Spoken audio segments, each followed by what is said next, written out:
So this isn't one of my normal tech videos, but it's still helpful information. So this here is the best $13 ever spent. This is not a sponsored video, but I believe this is called a Nitty Gritty roller mop.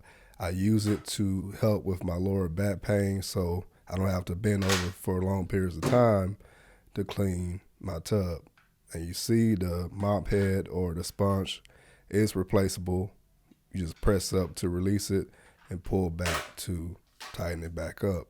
I'll leave the official title to this product and a link if you need help finding it. I'll put all that down below in the description box for you. But what I like to do personally, I like to use the tub as like a bucket. And I use a mixture of my own products. So I like mixing dish soap and bleach. I don't use much, so this way I'm saving money because I don't have to keep reapplying spray and all that and different products.